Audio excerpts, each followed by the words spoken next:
Hello everyone, എല്ലാവർക്കും pathways അക്കാദമിയുടെ daily news ചാനൽസിലേക്ക് സ്വാഗതം. ഇന്ന് നമ്മൾ ഡിസ്കസ് ചെയ്യുന്ന topics quad, competition commission of India, IBBI, nutrient based subsidy scheme, places in news ആയിട്ട് നേപ്പാൾ. അപ്പോൾ അതിലാദ്യം ഡിസ്കസ് ചെയ്യാൻ പോകുന്നത് ക്വാഡിനെ കുറിച്ചാണ്. നമ്മൾ ഈ ക്വാഡ് എന്ന് പറയുന്ന ടോപ്പിക് ഇപ്പോൾ ഡിസ്കസ് ചെയ്യുന്നതിൻ്റെ ഒരു കോണ്ടെക്സ്റ്റ് എന്ന് പറയുന്നത്, ഇപ്പോൾ recently Indian prime minister basically റഷ്യയിൽ പോയിട്ട് വ്ളാദിമിർ പുടിനുമായിട്ടൊരു മീറ്റിംഗ് നടത്തിയിട്ടുണ്ടായിരുന്നു. അപ്പോൾ അതിനുശേഷം ഇപ്പം നമ്മൾ ഇന്ത്യ-US റിലേഷൻസിൻ്റെ ഒരു കാര്യം നോക്കിക്കഴിഞ്ഞാൽ, ആ ഇന്ത്യ-US റിലേഷൻസിനകത്തുള്ളൊരു പ്രശ്നം, ഒരു ഇഷ്യൂ ആയിട്ട് കിടക്കുന്നൊരു ഏരിയയാണ് ഇന്ത്യയും റഷ്യയും തമ്മിലുള്ള ക്ലോസ് കോപ്പറേഷൻ എന്ന് പറയുന്നത്. കാരണം US അവരുടെ ഒരു ശത്രു രാജ്യമായിട്ട് അല്ലെങ്കിൽ ഒരു പ്രധാനപ്പെട്ട അഡ്വേഴ്സറി ആയിട്ട് കണക്കാക്കുന്നത് റഷ്യനെയാണ്. പക്ഷെ അതേസമയം ഇന്ത്യ US-ൻ്റെ ഒരു അലയുമാണ്. അപ്പോൾ ഈ പ്രശ്നങ്ങൾ ഉള്ളതുകൊണ്ട്, അല്ലെങ്കിൽ ഇത്ര കോംപ്ലിക്കേറ്റഡ് ആയിട്ടുള്ള ചില ഇഷ്യൂസ് ഇതുമായിട്ട് ബന്ധപ്പെട്ടിട്ടുള്ളതുകൊണ്ട്, ഈ ക്വാഡുമായിട്ട് ബന്ധപ്പെട്ടുള്ള ചില പ്രശ്നങ്ങൾ ഇപ്പോൾ ഇന്ത്യയുടെ നാഷണൽ സെക്യൂരിറ്റി അഡ്വൈസർ ആയിട്ടുള്ള അജിത് ദോവൽ US-ൻ്റെ നാഷണൽ സെക്യൂരിറ്റി അഡ്വൈസർ ആയിട്ടുള്ള ജേക്ക് സള്ളിവനായിട്ട് നടത്താൻ പോകുന്ന മീറ്റിങ്ങിനകത്ത് ഡിസ്കസ് ചെയ്യും എന്നുള്ളൊരു വാർത്ത ഇന്നത്തെ ഇന്ത്യൻ എക്സ്പ്രസിൻ്റെ പേജ് 7 വന്നിട്ടുണ്ട്. ആ ഒരു കോണ്ടെക്സ്റ്റിലാണ് അതിനെക്കുറിച്ച് നമ്മൾ ഡിസ്കസ് ചെയ്യുന്നത്. ഈ ക്വാഡ് അല്ലെങ്കിൽ ക്വാഡിലാറ്ററൽ സെക്യൂരിറ്റി ഡയലോഗ് എന്ന് പറയുന്നത് ഇന്ത്യ, അതുപോലെ യുണൈറ്റഡ് സ്റ്റേറ്റ്സ്, ജപ്പാൻ, ഓസ്ട്രേലിയ എന്നീ 4 രാജ്യങ്ങൾക്കിടയിലുള്ള ഒരു അറേഞ്ച്മെന്റ് എന്നോ അല്ലെങ്കിൽ ഒരു ഗ്രൂപ്പിംഗ് എന്നോ അല്ലെങ്കിൽ ഒരു സം കൈൻഡ് ഓഫ് അലയൻസ് എന്നൊക്കെ നമുക്ക് വിളിക്കാൻ പറ്റുന്ന ഒരു കാര്യമാണ് ക്വാഡ് എന്ന് പറയുന്നത്. കാരണം ഇത് എന്തുകൊണ്ടാണ് ഇതിനെ സ്പെസിഫിക്കലി ഇത് ഇന്നതാണെന്ന് പറയാത്തതെന്ന് വെച്ച് കഴിഞ്ഞാൽ, ഈ ക്വാഡ് എന്താണെന്നുള്ള കാര്യത്തിനകത്ത് കൃത്യമായിട്ടുള്ള ഒരു ചാർട്ടറോ അല്ലെങ്കിൽ ഇതുമായിട്ട് ബന്ധപ്പെട്ട ഒരു ട്രീറ്റിയോ ഒന്നും നിലവിലില്ല. അപ്പോൾ ഇത് വരുന്നതിൻ്റെ ഒരു കോണ്ടെക്സ്റ്റ് എന്ന് പറയുന്നത്, ഈ ഇൻഡോ പസഫിക് റീജിയനിൽ ഇപ്പോൾ ഈ പറയുന്ന 4 രാജ്യങ്ങളെയും നോക്കിക്കഴിഞ്ഞാൽ, അമേരിക്ക ആണെങ്കിലും ജപ്പാൻ ആണെങ്കിലും ഓസ്ട്രേലിയ ആണെങ്കിലും ഇന്ത്യ ആണെങ്കിലും, ഈ ഇൻഡോ പസഫിക് റീജിയനിൽ നടക്കുന്ന ഡെവലപ്മെന്റുകളുമായിട്ട് ബന്ധപ്പെട്ട് പ്രധാനപ്പെട്ട ഈ ഒരു മേഖലയിലെ പ്രധാനപ്പെട്ട 4 സ്റ്റേക്ക് ഹോൾഡേഴ്സ് ആണ് ഈ 4 രാജ്യങ്ങൾ. അപ്പോൾ ഈ മേഖലയിൽ കഴിഞ്ഞ കുറച്ച് വർഷങ്ങളായിട്ട് നടക്കുന്ന ഏറ്റവും പ്രധാനപ്പെട്ട ഒരു ഷിഫ്റ്റ് എന്ന് പറയുന്നത്, ഈ മേഖലയിലെ മറ്റൊരു മേജർ പവറായിട്ടുള്ള ചൈനയുടെ ഒരു എക്സ്പൊണൻഷ്യൽ ആയിട്ടുള്ള ഗ്രോത്ത് ആണ്. അല്ലെങ്കിൽ വളരെ പെട്ടെന്ന് ഒരു ഷോർട്ട് പീരീഡ് ഓഫ് ടൈമിൽ ഈ മേഖലയിൽ ചൈന ഉണ്ടാക്കിയെടുത്തിട്ടുള്ള വലിയ സ്വാധീനവും അവരുടെ എക്കണോമിക് ആൻഡ് മിലിറ്ററി ക്ലൗട്ടുമാണ്. അതായത് സാമ്പത്തികമായിട്ടും സൈനികപരമായിട്ടും ചൈന ഈ മേഖലയിൽ വളർന്നിട്ടുള്ള ഒരു രീതി, അല്ലെങ്കിൽ ഈ മേഖലയിൽ ചൈനയുടെ ശക്തി വർദ്ധിച്ചതാണ്. അപ്പോൾ ഈ 4 രാജ്യങ്ങൾക്കും അതുകൊണ്ട് തന്നെയുള്ളൊരു പൊതുവായിട്ടുള്ള താല്പര്യം എന്ന് പറയുന്നത് ഈ ഇൻഡോ പസഫിക് റീജിയനിലുള്ള ചൈനയുടെ ഗ്രോവിങ് ഇൻഫ്ലുവൻസിനെ കണ്ടെയ്ൻ ചെയ്യുക എന്നുള്ളതാണ്.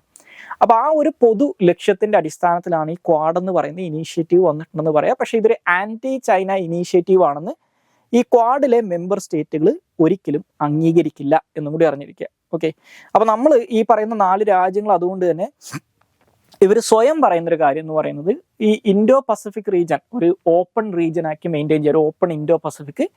അതുപോലെ തന്നെ ഈ 4 രാജ്യങ്ങൾക്കിടയിൽ ചില ഷെയർഡ് വാല്യൂസ് ഉണ്ട്, എസ്പെഷ്യലി ഡെമോക്രസി എന്ന് പറയുന്ന ഒരു ഷെയർഡ് വാല്യൂ ഉണ്ട്. അപ്പോൾ അതിൻ്റെ ബേസിസിലുള്ള ഒരു കൂട്ടായ്മയാണ് ഈ ക്വാഡ് എന്നാണ് പറയുന്നത്. പക്ഷെ നമുക്കറിയാം, പ്രാക്ടിക്കൽ പൊളിറ്റിക്സിനകത്ത് ജനാധിപത്യം ഉണ്ട് എന്നുള്ളത് രാജ്യങ്ങൾക്കിടയിലുള്ള സഹകരണം വർദ്ധിക്കാനുള്ള ഒരു കോമണാലിറ്റി ഒന്നും അല്ല. ഓക്കെ, അപ്പോൾ ഇവിടുത്തെ റീസൺ എന്ന് പറയുന്നത് പ്രാക്ടിക്കലി സ്പീക്കിംഗ് അത് ചൈനയുടെ ഗ്രോത്തിനെ കണ്ടെയ്ൻ ചെയ്യുക എന്നുള്ളതാണ്. അപ്പോൾ ഈ ക്വാഡ് എന്ന് പറയുന്ന ഇനീഷ്യേറ്റീവ് ആദ്യമായിട്ട് പ്രപ്പോസ് ചെയ്യപ്പെടുന്നത് 2007 പക്ഷെ ആ കാലഘട്ടത്തിൽ ചൈനയുടെ ഭാഗത്തു നിന്ന് വലിയ രീതിയിലുള്ള ഒപ്പോസിഷൻ ഉള്ളതുകൊണ്ട്, അന്ന് ജാപ്പനീസ് പ്രൈം മിനിസ്റ്റർ ആയിരുന്ന ഷിൻസോ ആബെയാണിത് ആദ്യമായിട്ട് പ്രപ്പോസ് ചെയ്യുന്നത്. പക്ഷേ ചൈനയുടെ ഭാഗത്തു നിന്നുള്ള വലിയ രീതിയിലുള്ള എതിർപ്പുകൾ കാരണം, അതായത് ഇത് അവർക്കെതിരായിട്ടുള്ള ഒരു അലയൻസ് ആണെന്ന രീതിയിലൊക്കെയുള്ള കാര്യങ്ങൾ പറഞ്ഞതുകൊണ്ട് ഇത് ഇടക്കാലത്ത് നമ്മളൊന്ന് ഷെൽഫ് ചെയ്തിട്ടുണ്ടായിരുന്നു. പിന്നീട് ഈ അടുത്ത കാലത്തായിട്ടാണ് ക്വാഡ് വീണ്ടും ഇനീഷ്യേറ്റ് ചെയ്യുന്നതും അതൊരു ഫോർമൽ ആയിട്ടുള്ള ഒരു തരത്തിലുള്ള ഒരു ഇൻസ്റ്റിറ്റ്യൂഷണൽ മെക്കാനിസം അല്ലെങ്കിൽ ഒരു ഓർഗനൈസേഷൻ്റെ രീതിയിലേക്ക് ഗ്രാജുവലി മാറാൻ തുടങ്ങുന്നു. ഓക്കെ, അപ്പോൾ ഇനി ഈ ക്വാഡിന്റെ ഒരു പ്രഖ്യാപിത ലക്ഷ്യം എന്ന് പറഞ്ഞു കഴിഞ്ഞാൽ, ഞാൻ നേരത്തെ പറഞ്ഞ പോലെ ഒരു ഓപ്പൺ ഇൻഡോ പസഫിക് ആണ്. ഓക്കെ, ഒരു ഓപ്പൺ ഇൻഡോ പസഫിക് എന്നുള്ളതാണ് ഇവരുടെ ഒരു പ്രഖ്യാപിത ലക്ഷ്യം. പിന്നെ അതുപോലെ തന്നെ ഇപ്പോൾ അമേരിക്കയ്ക്ക് സ്ഥിരമായിട്ട് പറയുന്ന ഇപ്പോൾ നിലവിലുള്ള എക്സിസ്റ്റിംഗ് ആയിട്ടുള്ള ഒരു rule based international order maintain ചെയ്യുക, അല്ലെങ്കിൽ uphold the global order based on rules. Okay, rule based international order, അത് ഈ പോസ്റ്റ് വേൾഡ് വാർ ഗ്ലോബൽ സിസ്റ്റത്തിന്, അല്ലെങ്കിൽ എസ്പെഷ്യലി പോസ്റ്റ് കോൾഡ് വാർ ഗ്ലോബൽ സിസ്റ്റത്തിന് അമേരിക്ക വിളിക്കുന്നൊരു പേരാണ് റൂൾ ബേസ്ഡ് ഇന്റർനാഷണൽ ഓർഡർ എന്ന് പറയുന്നത്. അപ്പോൾ അതിനെ പ്രൊമോട്ട് ചെയ്യുക, promote fair trade, protect freedom of navigation, ഇതൊക്കെയാണ് ഇവരുടെ ഒരു പ്രഖ്യാപിത ലക്ഷ്യങ്ങളായിട്ട് പറയുന്നത്. പിന്നെ അൺഫെയർ ആയിട്ടുള്ള ട്രേഡ് പ്രാക്ടീസസിന് അഗെയിൻസ്റ്റ് ആയിട്ട്, എക്കണോമിക് പോളിസീസിന് അഗെയിൻസ്റ്റ് ആയിട്ട് നിലപാട് സ്വീകരിക്കുക, അതുപോലെ തന്നെ ഇൻഡോ പസഫിക് റീജിയനിലുള്ള മറ്റുള്ള ബാക്ക്വേർഡ് ആയിട്ടുള്ള രാജ്യങ്ങൾക്ക് സാമ്പത്തിക ധനസഹായം കൊടുക്കുക, ഡെപ്റ്റ് ഇഷ്യൂസ് ഒക്കെ ഫേസ് ചെയ്യുന്ന രാജ്യങ്ങൾക്ക് സാമ്പത്തിക ധനസഹായം കൊടുക്കുക എന്നുള്ളതൊക്കെയാണ്. പക്ഷെ ഇതിൻ്റെയൊക്കെ ഒരു അവസാനത്തെ ഇതിൻ്റെ ഈ പറയുന്ന കാര്യങ്ങളുടെയൊക്കെ ഒരു ലാസ്റ്റ് ലെഗിലേക്ക് നിങ്ങൾ എത്തിക്കഴിഞ്ഞാൽ, അല്ലെങ്കിൽ ഒരു ഇതിനെക്കുറിച്ച് കുറച്ച് ഡീപ്പായിട്ട് നോക്കിക്കഴിഞ്ഞാൽ ഇതെല്ലാം തന്നെ ചൈനനെ ടാർഗറ്റ് ചെയ്തിട്ടുള്ളതാണെന്ന് മനസ്സിലാക്കുക. ഇപ്പോൾ ഡെപ്റ്റുള്ള രാജ്യങ്ങൾക്ക് സാമ്പത്തിക സഹായം കൊടുക്കുക. അപ്പോൾ നമ്മൾ പറയും ഇൻഡോ പസഫിക് റീജിയനിൽ രാജ്യങ്ങൾ ഡെപ്റ്റ് റിട്ടേൺ ആകാനുള്ള പ്രധാനപ്പെട്ട കാരണം എന്ന് പറയുന്നത് ചൈനയുടെ ഈ പറയുന്ന ഡെപ്റ്റ് ട്രാപ്പ് ഡിപ്ലോമസി ആണെന്ന് പറയും. ഓപ്പൺ ഇൻഡോ പസഫിക് എന്ന് പറയുന്ന സമയത്ത് സൗത്ത് ചൈന സീ ഡിസ്പ്യൂട്ട് പറയും. ഓക്കെ, അൺഫെയർ ട്രേഡ് പ്രാക്ടീസസ് പറയുന്ന സമയത്ത് ചൈനയുടെ ഓവർ കപ്പാസിറ്റി പറയും. അപ്പോൾ ബേസിക്കലി ഇതിലൊക്കെ അൾട്ടിമേറ്റ്ലി വിരൽ ചൂണ്ടുന്നത് ചൈനയിലേക്കാണെന്ന് മനസ്സിലാക്കുക. ഇനി എന്താണ് ഈ ക്വാഡിന്റെ സിഗ്നിഫിക്കൻസ് എന്ന് നോക്കിക്കഴിഞ്ഞാൽ, ഒന്ന് ഈ മേഖലയുടെ സെക്യൂരിറ്റി എൻഹാൻസ് ചെയ്യാൻ ഇത് സഹായിക്കും. കാരണം ഈ മേഖലയിൽ ഈ 4 രാജ്യങ്ങൾക്കുള്ള പൊതുവായിട്ടുള്ളൊരു സെക്യൂരിറ്റി ത്രെട്ട് എന്ന് പറയുന്നത് ദാറ്റ് ഈസ് ഫ്രം ചൈനയാണ്. പിന്നെ പൈറസി പോലുള്ള ചില നോൺ സ്റ്റേറ്റ് ആക്ടേഴ്സിന്റെ കാര്യങ്ങളും ഉണ്ടെങ്കിലും മെയിൻലി ഇറ്റ് ഈസ് ചൈന. അപ്പോൾ അതിനെ അഡ്രസ്സ് ചെയ്യാൻ പറ്റും. അതുപോലെ തന്നെ ഒരു free and open Indo Pacific promote ചെയ്യാൻ പറ്റുന്നുണ്ട്. Economic cooperation and development, values and democracy, അതുപോലെ തന്നെ humanitarian assistance and disaster relief operations, ഇതിനൊക്കെ പരസ്പരം സഹകരിക്കാൻ പറ്റുന്നുള്ളതാണ് ഇതിന്റെ സിഗ്നിഫിക്കൻസ്. ഇനി ഇതിന്റെ ചാലഞ്ചസ് എന്ന് പറഞ്ഞാൽ, ഞാൻ പറഞ്ഞു ക്വാഡിന്റെ അൾട്ടിമേറ്റ് ഒബ്ജക്റ്റീവ്, അതിന്റെ പ്രാക്ടിക്കൽ ഒബ്ജക്റ്റീവ് എന്ന് പറയുന്നത് it is to deter or to contain China എന്നുള്ളതാണ്. പക്ഷെ ഇതിന്റെ ഒരു പ്രശ്നം എന്താണെന്ന് വെച്ച് കഴിഞ്ഞാൽ, ഈ ക്വാഡിലെ മെമ്പേഴ്സ് ആയിട്ടുള്ള 4 രാജ്യങ്ങൾ എടുത്തു നോക്കിക്കഴിഞ്ഞാൽ ഈ 4 രാജ്യങ്ങളുടെയും ഏറ്റവും പ്രധാനപ്പെട്ട ട്രേഡിംഗ് പാർട്ട്ണർ ആരാണെന്ന് നോക്കിയാൽ അത് ചൈനയാണ്. ഇപ്പൊ ഇന്ത്യയുടെയും ഓസ്ട്രേലിയയുടെയും ജപ്പാന്റെയും ബിഗസ്റ്റ് ട്രേഡിംഗ് പാർട്ട്ണർ ആണെന്ന് നോക്കിക്കഴിഞ്ഞാൽ അത് ചൈനയാണ്. യുഎസിന്റെ കേസിൽ യുഎസിന്റെ തൊട്ടടുത്ത് കിടക്കുന്ന മെക്സിക്കോ, അതുപോലെ തന്നെ കാനഡയൊക്കെ പോലുള്ള ചില രാജ്യങ്ങൾ മാറ്റി നിർത്തി കഴിഞ്ഞാൽ one of the biggest trading partner of US എന്ന് പറയുന്നത് ചൈനയാണ്. അപ്പൊ ട്രേഡിന്റെ കേസിൽ ഈ രാജ്യങ്ങളെല്ലാം തന്നെ എക്സ്റ്റേണൽ ട്രേഡിന്റെ കേസിൽ അവരുടെ പ്രധാനപ്പെട്ട എക്സ്റ്റേണൽ ട്രേഡ് പാർട്ണർ ചൈനയാണെന്നുള്ളൊരു പ്രശ്നമുണ്ട്. സോ ദേ കനോട്ട് ഡീകപ്പിൾ അല്ലെങ്കിൽ they cannot antagonise China to a certain extent. അങ്ങനെ ഒരു പ്രശ്നമുണ്ട്. രണ്ടാമത്തെ കേസ് എന്ന് പറയുന്നത് ഈ ട്രേഡ് മാത്രമല്ല, ഈ രാജ്യങ്ങളുടെയൊക്കെ പല ക്രിട്ടിക്കൽ സെക്ടറിലുള്ള ഈ രാജ്യങ്ങളുടെ ഡെവലപ്മെന്റ് എന്ന് പറയുന്നത് it is depend on the trade with China. ചൈനയുമായിട്ടുള്ള ട്രേഡിനെ ഡിപ്പെൻഡ് ചെയ്തിട്ടാണ്. ഇപ്പോൾ ഉദാഹരണം പറഞ്ഞു കഴിഞ്ഞാൽ, ഇപ്പോൾ ഹുവാവെ എന്ന് പറയുന്ന ചൈനീസ് ബേസ്ഡ് കമ്പനി ഉണ്ട്. ഈ കമ്പനിനെ US ചൈനീസ് മിലിറ്ററിയുമായിട്ട് അസോസിയേറ്റ് ചെയ്യുന്നുണ്ട് എന്നുള്ള കാരണത്താൽ ബ്ലാക്ക് ലിസ്റ്റ് ചെയ്തിട്ടുള്ള ഒരു കമ്പനിയാണ്. പക്ഷേ ഇപ്പോൾ റീസെന്റ് ഒരു ന്യൂസ് ഉണ്ടായിരുന്നു, US ഡിഫൻസ് ഡിപ്പാർട്ട്മെന്റ്, അതായത് പെന്റഗൺ, ഈ ഹുവാവെക്കെതിരായിട്ടുള്ള സാങ്ഷൻസ് അല്ലെങ്കിൽ ഹുവാവയുടെ മുകളിലുള്ള റെസ്ട്രിക്ഷൻസ് ഈസ് ചെയ്യണം, അതായത് അത് ഒന്ന് ലഘൂകരിക്കണം എന്നുള്ളൊരു ആവശ്യമായിട്ട് അമേരിക്കൻ ഗവൺമെന്റിനെ സമീപിച്ചിട്ടുണ്ട്. കാരണം ലോകത്തിലെ ഇന്നത്തെ ഏറ്റവും വലിയ നെറ്റ്വർക്കിംഗ് കമ്പനിയാണ് ഹുവാവെ എന്ന് പറയുന്നത്. ഓക്കെ, ടെലികോം നെറ്റ്വർക്കുമായിട്ട് ബന്ധപ്പെട്ട് പ്രവർത്തിക്കുന്ന ലോകത്തിലെ ഏറ്റവും വലിയ കമ്പനിയാണ്. അപ്പോൾ ഈ ഹുവാവയുടെ ടെക്നോളജീസ് യൂസ് ചെയ്യാതെ അമേരിക്കയുടെ ഡിഫൻസ് ഡിപ്പാർട്ട്മെന്റിന് പോലും പ്രവർത്തിക്കാൻ പറ്റാത്ത ചില സാഹചര്യങ്ങളുണ്ട്. പിന്നെ നമ്മൾ ഇന്ത്യ ചൈന ട്രേഡിന്റെ ഒക്കെ കേസിന് മുമ്പ് ഡിസ്കസ് ചെയ്ത സമയത്ത് പറഞ്ഞിട്ടുണ്ടായിരുന്നു, പല ക്രിട്ടിക്കൽ സെക്ടേഴ്സിലും ഇന്ത്യയുടെ പ്രധാനപ്പെട്ട സപ്ലയർ എന്ന് പറയുന്നത് ചൈനയാണ്. അപ്പോൾ ഈ രാജ്യങ്ങളെല്ലാം തന്നെ ഏതെങ്കിലും തരത്തിൽ ചൈനനെ ഡിപ്പെൻഡ് ചെയ്യുന്നുണ്ട്. അതുപോലെ തന്നെ മറ്റൊരു ഇഷ്യൂ എന്ന് പറയുന്നത് ഇതിനകത്തുള്ള രാജ്യങ്ങളുടെ ഡിഫറെന്റ് കേപ്പബിലിറ്റീസ് ആൻഡ് റിസോഴ്സസ് ആണ്. ഇപ്പോൾ ഈ പറയുന്ന ക്വാഡ് എന്ന് പറയുന്ന ഇനീഷ്യേറ്റീവിനകത്ത് നമ്മൾ ഈ ബാക്കിയുള്ള 3 രാജ്യങ്ങളും, ഇന്ത്യ, ജപ്പാൻ, ഓസ്ട്രേലിയ എന്ന് പറയുന്ന 3 രാജ്യങ്ങളെയും കമ്പൈൻ ചെയ്താൽ പോലും ഇവരുടെ മിലിറ്ററി കപ്പാസിറ്റി എന്ന് പറയുന്നത് in terms of technology and quantitative രീതിയിൽ നോക്കിക്കഴിഞ്ഞാൽ, നേവൽ ആൻഡ് എയർ കേപ്പബിലിറ്റി നോക്കിക്കഴിഞ്ഞാൽ it is less than the ability of USA. അപ്പോൾ അതിനകത്ത് സ്വാഭാവികമായിട്ടും ഈ ഒരു ജൂനിയർ സീനിയർ ഇഷ്യൂ വരാനുള്ള സാഹചര്യങ്ങളുണ്ട്. പിന്നെ ഉള്ളത് ഡിഫറെന്റ് പ്രയോറിറ്റീസ് ആണ്. അതായത് ഈ മേഖലയിൽ ഈ രാജ്യങ്ങളുടെ പ്രയോറിറ്റി ഏരിയാസ് എന്ന് പറയുന്നത് ഡിഫറെൻ്റ് ആണ്. ഇവർക്കുള്ള ഒരേ ഒരു കോമണാലിറ്റി എന്ന് പറയുന്നത് ചൈനയുടെ ഗ്രോവിങ് ഇൻഫ്ലുവൻസ് ഒരു ത്രെട്ടായിട്ട് ഇവരെല്ലാവരും കാണുന്നു എന്നുള്ളത് മാത്രമാണ്. അതല്ലാതെ കൃത്യമായിട്ടുള്ള ഗോൾസോ ഒബ്ജക്റ്റീവ്സോ ഒന്നും ക്വാഡിനില്ല എന്ന് മനസ്സിലാക്കുക. അപ്പോൾ ഇതാണ് ചാലഞ്ചസ് ആയിട്ട് പറയുന്നത്.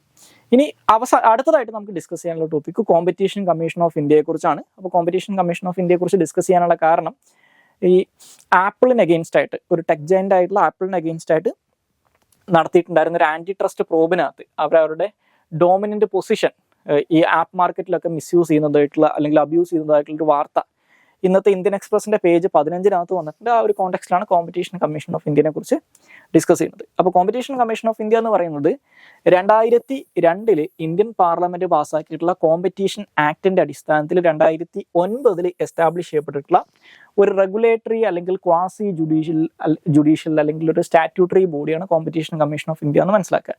ഇവരുടെ ഗോൾ എന്ന് പറയുന്നത് ഇന്ത്യൻ എക്കണോമിക്കകത്ത് ഒരു ഫെയർ ആയിട്ടുള്ള സസ്റ്റൈനബിൾ ആയിട്ടുള്ള കോമ്പറ്റീഷൻ ഉണ്ട് എന്നുള്ളത് എൻഷുർ ചെയ്യാണ്.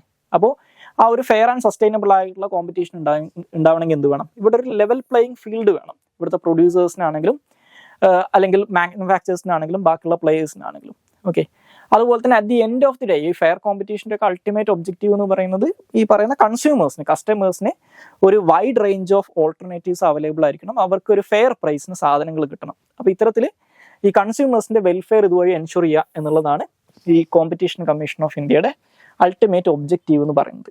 ഇനി അപ്പോൾ ഇതിന്റെ ഭാഗമായിട്ടുള്ള കാര്യങ്ങളാണ് കോമ്പറ്റീഷൻ കമ്മീഷൻ ഓഫ് ഇന്ത്യ ചെയ്യുക. അപ്പോൾ ഇവരുടെ മാൻഡേറ്റ്, ഇവരുടെ ഉത്തരവാദിത്വം എന്ന് പറയുന്നത് 2002 കോമ്പറ്റീഷൻ ആക്ടിനകത്ത് പറഞ്ഞിട്ടുള്ള ഈ കോമ്പറ്റീഷൻ എൻഷുർ ചെയ്യുന്നതിന് വേണ്ടി പറഞ്ഞിട്ടുള്ള കാര്യങ്ങൾ നടപ്പിലാക്കാനുള്ള ഉത്തരവാദിത്തപ്പെട്ട ബോഡിയാണ് കോമ്പറ്റീഷൻ കമ്മീഷൻ ഓഫ് ഇന്ത്യ എന്ന് മനസ്സിലാക്കുക. അപ്പോൾ അതിന്റെ ഭാഗമായിട്ട് ആന്റി കോമ്പറ്റീറ്റീവ് എഗ്രിമെന്റ്സ്, അതുപോലെ തന്നെ ഡോമിനന്റ് പൊസിഷന്റെ മിസ്യൂസ്, ഇങ്ങനെയുള്ള കാര്യങ്ങളൊക്കെ പ്രൊഹിബിറ്റ് ചെയ്യുക എന്നുള്ളതാണ് ഇതിന്റെ ഭാഗമായിട്ട് ഇവർ ചെയ്യുന്ന ഒരു കാര്യം. രണ്ടാമതായിട്ട് ഈ കോമ്പറ്റീഷനകത്ത് അഡ്വേഴ്സ് ഇമ്പാക്റ്റ്, നെഗറ്റീവ് ഇമ്പാക്റ്റ് ഉണ്ടാക്കാൻ സാധ്യതയുള്ള മേജർ ആൻഡ് അക്യൂസിഷൻസ് ഉണ്ടാവും. ഓക്കെ, അതിനെ റെഗുലേറ്റ് ചെയ്യുക, അതിനെ പ്രൊഹിബിറ്റ് ചെയ്യുക. അതുപോലെ തന്നെ ഈ മേജേഴ്സ് ആൻഡ് അക്യൂസിഷനുമായിട്ട് ബന്ധപ്പെട്ട് ഇത്തരത്തിൽ ഒരു ആന്റി കോമ്പറ്റീഷൻ ആയിട്ട് മാറാൻ ചാൻസ് ഉള്ള മേജേഴ്സ് ആൻഡ് അക്യൂസിഷൻസിനെ റെഗുലേറ്റ് ചെയ്യുന്നതിന്റെ ഭാഗമായിട്ട് ഒരു സെർട്ടൈൻ ത്രഷോൾഡിൽ കൂടുതൽ വരുന്ന മേജേഴ്സ് ആൻഡ് അക്യൂസിഷൻസിന് കോമ്പറ്റീഷൻ കമ്മീഷൻ ഓഫ് ഇന്ത്യയുടെ റെഗുലേറ്ററി നോഡ് അല്ലെങ്കിൽ ക്ലിയറൻസ് വേണം എന്നുണ്ട്. ഓക്കെ, അതുപോലെ തന്നെ ഏതെങ്കിലും സെക്ടറിനകത്ത് ഡോമിനന്റ് പൊസിഷൻ ഹോൾഡ് ചെയ്യുന്ന കമ്പനികൾ ഉണ്ടാവും. ഇപ്പോൾ ടെക് സെക്ടറിന് നമ്മുടെ ഈ ടെക് ജയൻസ് ഒക്കെ അത്തരത്തിലുള്ളതാണ്, ഗൂഗിള്, ആമസോൺ, ആപ്പിൾ എന്നൊക്കെ പറയുന്നത്. അപ്പോൾ അത്തരത്തിലുള്ള ഡോമിനന്റ് പൊസിഷൻ ഹോൾഡ് ചെയ്യുന്ന കമ്പനികൾ അവരുടെ ഡോമിനന്റ് പൊസിഷൻ അബ്യൂസ് ചെയ്യുന്നില്ല എന്ന് ഉറപ്പുവരുത്തുക. ഓക്കെ, എന്നുള്ള കാര്യവും ഈ പറയുന്ന കോമ്പറ്റീഷൻ കമ്മീഷൻ ഓഫ് ഇന്ത്യയുടെ ഒരു ജോലിയാണ്. ഇനി ഇതിന്റെ കോമ്പോസിഷൻ ആയിട്ട് പറയുന്നത് ഞാൻ നേരത്തെ പറഞ്ഞ പോലെ ഇതൊരു സ്റ്റാറ്റ്യൂട്ടറി ബോഡിയാണ്, അതുപോലെ തന്നെ ഇതൊരു ക്വാസി ജുഡീഷ്യൽ ബോഡി കൂടിയാണ്. അപ്പോൾ ഇവരുടെ കോമ്പോസിഷൻ എന്ന് പറയുന്നത് ഒരു ചെയർപേഴ്സണും 6 അഡീഷണൽ മെമ്പേഴ്സുമാണ്. ഇവരെല്ലാവരെയും അപ്പോയിന്റ് ചെയ്യുന്നത് സെൻട്രൽ ഗവൺമെന്റ് ആണ്. ഇവരുടെ ഹെഡ് ക്വാർട്ടേഴ്സ് വരുന്നത് ന്യൂഡൽഹിയിലാണെന്ന് മനസ്സിലാക്കുക. ഇനി അടുത്തതായിട്ട് ഡിസ്കസ് ചെയ്യാനുള്ള topic insolvency and bankruptcy board of ഇന്ത്യയെ കുറിച്ചാണ്, അല്ലെങ്കിൽ IBBI കുറിച്ചാണ്. അപ്പോൾ ഈ IBBI ആയിട്ട് ബന്ധപ്പെട്ട് അല്ലെങ്കിൽ insolvency and bankruptcy board of ഇന്ത്യയുമായിട്ട് ബന്ധപ്പെട്ട് ഇന്നത്തെ ഇന്ത്യൻ എക്സ്പ്രസിന്റെ പേജ് 15 ഒരു വാർത്ത വന്നിട്ടുണ്ട്. ആ ഒരു കോണ്ടെക്സ്റ്റിലാണ് ഇതിനെക്കുറിച്ച് ഡിസ്കസ് ചെയ്യുന്നത്. സോ ഈ insolvency and bankruptcy board of India എന്ന് പറയുന്നത് ഇന്ത്യയിൽ 2016 ഇന്ത്യൻ പാർലമെന്റ് പാസ്സാക്കിയിട്ടുള്ള ഇൻസോൾവൻസി ആൻഡ് ബാങ്ക്രപ്സി കോഡ് ഉണ്ട്. അതിനെക്കുറിച്ച് നമ്മൾ ഇതിന് മുമ്പ് ഡിസ്കസ് ചെയ്തിട്ടുണ്ട്. ഈ ഇൻസോൾവൻസി ആൻഡ് ബാങ്ക്രപ്സി കോഡ് എന്ന് പറയുന്ന നിയമം നടപ്പിലാക്കാൻ റെസ്പോൺസിബിൾ ആയിട്ടുള്ള ഒരു റെഗുലേറ്ററി ഏജൻസിയാണ്, അല്ലെങ്കിൽ ഒരു റെഗുലേറ്ററി ബോഡിയാണ് insolvency and bankruptcy board of India. ഇത് 2016 ഒക്ടോബർ 1 എസ്റ്റാബ്ലിഷ് ചെയ്യപ്പെടുന്നത്. ഈ IBC അല്ലെങ്കിൽ ഇൻസോൾവൻസി ആൻഡ് ബാങ്ക്രപ്സി കോഡ് എന്ന് പറയുന്ന നിയമത്തിന്റെ അടിസ്ഥാനത്തിലാണ് ഇത് നിലവിൽ വരുന്നത്. അപ്പോൾ ഇതൊരു റെഗുലേറ്ററി ബോർഡാണ്, ഒരു സ്റ്റാറ്റ്യൂട്ടറി ബോഡിയാണ്. ഇതുമായിട്ട് ബന്ധപ്പെട്ട് ഇവർക്ക് ചില ക്വാസി ജുഡീഷ്യൽ ഫംഗ്ഷൻസ് ഉണ്ടെന്ന് മനസ്സിലാക്കും. ഇപ്പോൾ നമ്മൾ ഈ SEBI, RBI, അതുപോലെ തന്നെ നേരത്തെ പറഞ്ഞ കോമ്പറ്റീഷൻ കമ്മീഷൻ ഓഫ് ഇന്ത്യക്ക് പോലെ ഇത്തരത്തിലുള്ള ഒരു മൾട്ടി ഡയമെൻഷണൽ ആയിട്ടുള്ള ബോഡിയാണെന്ന് മനസ്സിലാക്കുക. ഇനി ഇവരുടെ റെസ്പോൺസിബിലിറ്റി എന്ന് പറയുന്നത് ഇന്ത്യയിലുള്ള ഇൻസോൾവൻസി പ്രൊസീഡിങ്സ്, അതുപോലെ തന്നെ ഇൻസോൾവൻസി പ്രൊസീഡിങ്സിനെ ഓവർസീ ചെയ്യുക, അതുപോലെ തന്നെ insolvency professional agencies, insolvency professionals, information utilities, ഇവരെയൊക്കെ റെഗുലേറ്റ് ചെയ്യുക, അതുപോലെ തന്നെ ഇവരെയൊക്കെ ഓവർസീ ചെയ്യുക എന്നുള്ളതാണ് ഇവരുടെ റെസ്പോൺസിബിലിറ്റി എന്ന് പറയുന്നത്. ഇനി നേരത്തെ സൂചിപ്പിച്ചതുപോലെ തന്നെ ഇവരുടെ മറ്റൊരു പ്രധാനപ്പെട്ട ജോലി എന്ന് പറയുന്നത്, ഈ കാര്യങ്ങളൊക്കെ ഇവർ ചെയ്യുന്നത് അൾട്ടിമേറ്റ്ലി എന്തിനാണെന്ന് വെച്ച് കഴിഞ്ഞാൽ ഇന്ത്യയിലുള്ള corporate insolvency resolutions, individual insolvency resolutions, corporate ലിക്വിഡേഷന്, ഇൻഡിവിജ്വൽ ബാങ്ക്രപ്സി, ഇങ്ങനെയുള്ള കാര്യങ്ങളൊക്കെ ഇതൊക്കെ ആയിട്ട് ബന്ധപ്പെട്ടുള്ള റൂൾസ് എൻഫോഴ്സ് ചെയ്യുന്നതും ഇവരാണ്. Basically insolvency and bankruptcy code എന്ന് പറയുന്ന നിയമം നടപ്പിലാക്കുന്നതുമായിട്ട് ബന്ധപ്പെട്ടുള്ള കാര്യങ്ങൾ ചെയ്യുന്നത് ഇവരാണെന്ന് മനസ്സിലാക്കുക. ഇനി ഇതിന്റെ ഭാഗമായിട്ട് ഇവർ ചെയ്യുന്ന മറ്റൊരു കാര്യം എന്ന് പറയുന്നത് ഒരു ഇൻസോൾവൻസി പ്രൊഫഷണൽ ഏജൻസി അല്ലെങ്കിൽ ഇൻസോൾവൻസി പ്രൊഫഷണൽസ്, ഇൻഫർമേഷൻ യൂട്ടിലിറ്റീസ്, ഇതൊക്കെ രജിസ്റ്റർ ചെയ്യുന്നതിന് വേണ്ടിയിട്ടുള്ള മിനിമം എലിജിബിലിറ്റി റിക്വയർമെന്റ്സ് ഉണ്ട്. അത് സ്പെസിഫൈ ചെയ്യുന്നത് ഇവരാണ്. അതുപോലെ തന്നെ ഇത്തരത്തിലുള്ള കാര്യങ്ങൾക്ക് വേണ്ടിയിട്ടുള്ള ക്വാളിഫയിങ് എക്സാമിനേഷൻസിന്റെ കരിക്കുലം ഫിക്സ് ചെയ്യുന്നത് ഇവരാണ്. ഈ ഇൻസോൾവൻസി പ്രൊഫഷണൽസിന്റെ ഒക്കെ ക്വാളിഫയിങ് എക്സാമിനേഷൻസിന്റെ സിലബസ് ഫിക്സ് ചെയ്യുന്നതൊക്കെ ഇവരാണെന്ന് മനസ്സിലാക്കുക. ഇനി അതുപോലെ തന്നെ ഇന്ത്യയിൽ ഇൻസോൾവൻസി ആൻഡ് ബാങ്ക്രപ്സി കേസസുമായിട്ട് ബന്ധപ്പെട്ടിട്ടുള്ള ഇൻഫർമേഷൻസ് കളക്ട് ചെയ്യുകയും അതിന്റെ റെക്കോർഡ്സ് മെയിൻറ്റെയിൻ ചെയ്യുന്നതും ഈ insolvency and bankruptcy board of India ആണെന്ന് മനസ്സിലാക്കുക. ഇനി ഇവരുടെ കോമ്പോസിഷൻ ആയിട്ട് പറയുന്ന കാര്യങ്ങൾ എന്ന് പറയുന്നത് ഒരു ചെയർപേഴ്സണും അതുപോലെ തന്നെ ഏകദേശം 9 മെമ്പേഴ്സുമാണ് ഇതിനുള്ളത്. അപ്പം മൊത്തം 10 പേര്. അപ്പം അതിനകത്ത് ചെയർപേഴ്സൺ ഉണ്ട്. പിന്നെ അതുപോലെ തന്നെ സെൻട്രൽ ഗവൺമെന്റിനകത്ത് ഒരു ജോയിന്റ് സെക്രട്ടറി റാങ്കിങ്ങിലുള്ള, ഏറ്റവും മിനിമം ജോയിന്റ് സെക്രട്ടറി റാങ്കിലെങ്കിലുള്ള 3 മെമ്പേഴ്സ് ഉണ്ടാവും. അപ്പോൾ ഈ 3 മെമ്പേഴ്സിൽ ഓരോരുത്തർ വീതം മിനിസ്ട്രി ഓഫ് ഫിനാൻസിനെയും മിനിസ്ട്രി ഓഫ് കോർപ്പറേറ്റ് അഫയേഴ്സിനെയും മിനിസ്ട്രി ഓഫ് ലോനെയും റെപ്രസെൻറ്റ് ചെയ്യുന്നവരായിരിക്കും. അപ്പോൾ ഇവർ എക്സ് ഒഫീഷ്യോ മെമ്പേഴ്സ് ആണ്. ഇനി ഇത് കൂടാതെ RBI നോമിനേറ്റ് ചെയ്യുന്നൊരു മെമ്പർ ഉണ്ടാവും. സോ ഇത്തരത്തിലൊരു എക്സ് ഒഫീഷ്യോ മെമ്പർ ഉണ്ടാവും. ഓക്കെ, ഈ ആദ്യം പറഞ്ഞ 3 പേരെ സെൻട്രൽ ഗവൺമെൻറ് ആണ് അപ്പോയിന്റ് ചെയ്യുന്നത്. കാരണം സെൻട്രൽ ഗവൺമെൻറ് മിനിസ്ട്രീസ് എന്നുള്ളവരാണ്. ഇയാളെ ഈ RBI മെമ്പറെ RBI നോമിനേറ്റ് ചെയ്യും. അതുപോലെ തന്നെ സെൻട്രൽ ഗവൺമെൻറ് നോമിനേറ്റ് ചെയ്യുന്ന മറ്റുള്ള 5 മെമ്പേഴ്സും ഉണ്ടാവും. ഓക്കെ, അപ്പോൾ അതിനകത്ത് ആ 5 മെമ്പേഴ്സിനകത്ത് 3 പേര് ഹോൾ ടൈം മെമ്പേഴ്സ് ആയിക്കൊള്ളുന്നത് നിർബന്ധമാണ്. ഇനി ഈ പറയുന്ന എല്ലാ മെമ്പേഴ്സിനെയും ചെയർപേഴ്സിനെയും അപ്പോയിന്റ് ചെയ്യുന്നത് സെൻട്രൽ ഗവൺമെൻറ് ആണെന്ന് മനസ്സിലാക്കുക. ഇനി ഈ പറയുന്ന ചെയർപേഴ്സിൻ്റെയും മെമ്പേഴ്സിൻ്റെയും ടെന്യൂർ എന്ന് പറയുന്നത് 5 വർഷമോ അല്ലെങ്കിൽ 65 വയസ്സ് വരെയോ ആണ്. എക്സ് ഒഫീഷ്യോ മെമ്പേഴ്സിൻ്റെ കേസിൽ ഇപ്പോൾ ഡിപ്പാർട്ട്മെൻറ്റുകളൊക്കെ റെപ്രസെൻറ്റ് ചെയ്യുന്ന RBIനെ റെപ്രസെൻറ്റ് ചെയ്യുന്ന ആൾക്കാരൊക്കെ എക്സ് ഒഫീഷ്യോ മെമ്പേഴ്സാണ്. അവർ ആ സ്ഥാനത്തിരിക്കുന്നിടത്തോളം കാലം, അതായത് ആ ഒരു പെർട്ടിക്കുലർ റാങ്കിലിരിക്കുന്നിടത്തോളം കാലം മാത്രമേ അവർ മെമ്പേഴ്സ് ഉള്ളൂ. അത് മാറിക്കൊണ്ടിരിക്കും. ബാക്കിയുള്ളവരുടെ കേസിൽ അത് 5 വർഷമോ അല്ലെങ്കിൽ 65 വയസ്സ് വരെയോ ആണ്. ഇവർ റീ അപ്പോയിൻമെൻറ്റിന് എലിജിബിൾ ആണെന്നും മനസ്സിലാക്കുക. ഓക്കെ, ഇനി നമുക്ക് അടുത്തതായിട്ട് ഡിസ്കസ് ചെയ്യാനുള്ള ടോപ്പിക്ക് ന്യൂട്രിയൻറ്റ് ബേസ്ഡ് സബ്സിഡി സ്കീമാണ്. ഇതിന് മുമ്പും നമ്മൾ അഗ്രികൾച്ചർ സെക്ടറുമായിട്ട് ബന്ധപ്പെട്ട് ഡിസ്കസ് ചെയ്തിട്ടുള്ള ഒരു ടോപ്പിക്കാണ്. അപ്പോൾ ഇതുമായിട്ട് ബന്ധപ്പെട്ട് ഇന്നത്തെ ഇന്ത്യൻ എക്സ്പ്രസിൻ്റെ പേജ് 10 ഒരു വാർത്ത വന്നിട്ടുണ്ട്. ആ ഒരു കോണ്ടെക്സ്റ്റിലാണ് ഇതിനെക്കുറിച്ച് ഡിസ്കസ് ചെയ്യുന്നത്. സോ അപ്പോൾ ഈ ന്യൂട്രിയൻ ബേസ്ഡ് സബ്സിഡി സ്കീം എന്ന് പറയുന്നത് 2010 ഇന്ത്യയിൽ മിനിസ്ട്രി ഓഫ് കെമിക്കൽസ് ആൻഡ് ഫെർട്ടിലൈസേഴ്സിൻ്റെ കീഴിൽ വരുന്ന ഡിപ്പാർട്ട്മെൻറ്റ് ഓഫ് ഫെർട്ടിലൈസേഴ്സ് ഇംപ്ലിമെൻറ്റ് ചെയ്യാൻ തുടങ്ങിയിട്ടുള്ള ഒരു സ്കീമാണ് ഇതെന്ന് മനസ്സിലാക്കുക. അപ്പോൾ ഇന്ത്യയിൽ നോൺ യൂറിയ ബേസ്ഡ് ആയിട്ടുള്ള എല്ലാ ഫെർട്ടിലൈസേഴ്സിനും സബ്സിഡി പ്രൊവൈഡ് ചെയ്യുന്ന ഒരു സ്കീമാണ് ന്യൂട്രിയൻ ബേസ്ഡ് സബ്സിഡി സ്കീം എന്ന് മനസ്സിലാക്കുക. അപ്പോൾ ഇതിൻ്റെ ഈ ന്യൂട്രിയൻ ബേസ്ഡ് സബ്സിഡി സ്കീമിൻ്റെ ഭാഗമായിട്ട് നേരത്തെ പറഞ്ഞതുപോലെ ഈ ഫെർട്ടിലൈസേഴ്സ് ഗ്രൂപ്പുകളിൽ പെടുന്ന ഫെർട്ടിലൈസേഴ്സ് സബ്സിഡൈസ്ഡ് റേറ്റിന് കർഷകർക്ക് കിട്ടുമെന്ന് മനസ്സിലാക്കുക. അപ്പോൾ ഇതിൻ്റെ ഒരു പർപ്പസ് എന്ന് പറയുന്നത് ഈ P&K ഫെർട്ടിലൈസേഴ്സിൻ്റെ കൺസംഷൻ വർദ്ധിപ്പിക്കുക, അതുവഴി ഇന്ത്യയിലെ NPK ഫെർട്ടിലൈസേഷൻ റേഷ്യോക്കകത്തൊരു ബാലൻസ്ഡ് ആയിട്ടുള്ള NPK ഫെർട്ടിലൈസേഷൻ റേഷ്യോ നേടുക എന്നുള്ളതാണ്. ഓക്കെ, അപ്പോൾ ഞാൻ നേരത്തെ പറഞ്ഞല്ലോ ഒബ്ജക്റ്റീവ്സ് എന്ന് പറയുന്നത് ഒരു ബാലൻസ്ഡ് യൂസ് ഓഫ് ഫെർട്ടിലൈസേഴ്സിനെ പ്രൊമോട്ട് ചെയ്യുക, ഈ ഗവൺമെൻറ്റിൻ്റെ സബ്സിഡി ബേർഡൻ ഇതുവഴി കുറയ്ക്കുക, അതുപോലെ തന്നെ കർഷകർക്കുള്ള ഫെർട്ടിലൈസേഴ്സിൻ്റെ അവൈലബിലിറ്റി ഇംപ്രൂവ് ചെയ്യുക. ഓക്കെ, അതുപോലെ തന്നെ ഫെർട്ടിലൈസർ കമ്പനികൾക്കിടയിലുള്ള കോമ്പറ്റീഷൻ എൻകറേജ് ചെയ്യുക എന്നുള്ളതാണ്.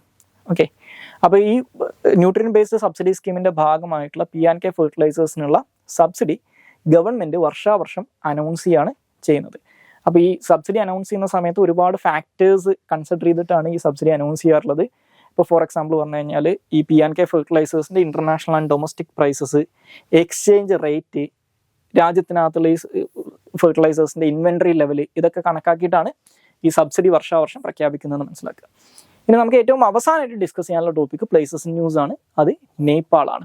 സോ അപ്പോൾ നേപ്പാളിനെ കുറിച്ച് ഡിസ്കസ് ചെയ്യാനുള്ള കാരണം നേപ്പാളിൽ ഇപ്പോൾ വലിയൊരു ഫ്ലഡിങ് നടന്നതായിട്ടുള്ള വാർത്ത ഇന്നത്തെ പത്രങ്ങളിലുണ്ട്. അതുകൂടാതെ നേപ്പാളിലെ ഗവൺമെന്റിനെതിരായിട്ടുള്ള ഒരു അവിശ്വാസ പ്രമേയം പാസ്സായതിനെ കുറിച്ചിട്ടുള്ള വാർത്തയും ഇന്ന് വന്നിട്ടുണ്ട്. അപ്പോൾ അതുമായിട്ട് ബന്ധപ്പെട്ട് നേപ്പാളിലെ പൊളിറ്റിക്കൽ ക്രൈസിസുമായിട്ട് ബന്ധപ്പെട്ട് ഇനിയുള്ള ദിവസങ്ങളിലൊക്കെ നിങ്ങൾക്ക് പത്രങ്ങളിൽ വാർത്ത കാണാൻ പറ്റും. ആ ഒരു കോണ്ടെക്സ്റ്റിലാണ് നേപ്പാളിനെ കുറിച്ച് നമ്മൾ ഡിസ്കസ് ചെയ്യുന്നത്. അപ്പോൾ ഈ നേപ്പാൾ എന്ന് പറയുന്നത് ഇന്ത്യക്കും ചൈനയ്ക്കും ഇടയിൽ ഹിമാലയത്തിൽ ലൊക്കേറ്റ് ചെയ്തിട്ടുള്ള 2 ലാൻഡ് ലോക്ക്ഡ് കൺട്രീസിലൊന്നാണ് നേപ്പാൾ, മറ്റൊന്ന് ഭൂട്ടാനാണ്. സോ ഒന്ന് നേപ്പാളാണെന്ന് മനസ്സിലാക്കുക. അപ്പോൾ ഈ നേപ്പാൾ ബേസിക്കലി നേപ്പാളിൻ്റെ മെജോറിറ്റി ഏരിയാസും ലൊക്കേറ്റ് ചെയ്തിട്ടുള്ളത് നമ്മുടെ ഹിമാലയൻ റേഞ്ചസിലാണ്. അപ്പോൾ നമ്മൾ ഈ ഒരു ജിയോഗ്രഫിക്കലി പറഞ്ഞു കഴിഞ്ഞാൽ ഈ യൂറേഷ്യൻ പ്ലേറ്റും ഇന്ത്യൻ പ്ലേറ്റും തമ്മിൽ കൂട്ടിമുട്ടിയിട്ടുള്ള ആ ഒരു മേഖലയിൽ അതിൻ്റെ മെയിൻ ഏരിയയിലാണ് ഈ നേപ്പാൾ കിടക്കുന്നത്. അപ്പോൾ അതുകൊണ്ട് തന്നെ ഇവിടെയുള്ള ഈ പ്ലേറ്റ് മൂവ്മെൻറ്റ് ഇപ്പോഴും നടക്കുന്നതുകൊണ്ട് തന്നെ ഹൈലി എർത്തിക്ക് പ്രോൺ ആയിട്ടുള്ള ഒരു രാജ്യമാണ് നേപ്പാൾ എന്ന് മനസ്സിലാക്കുക.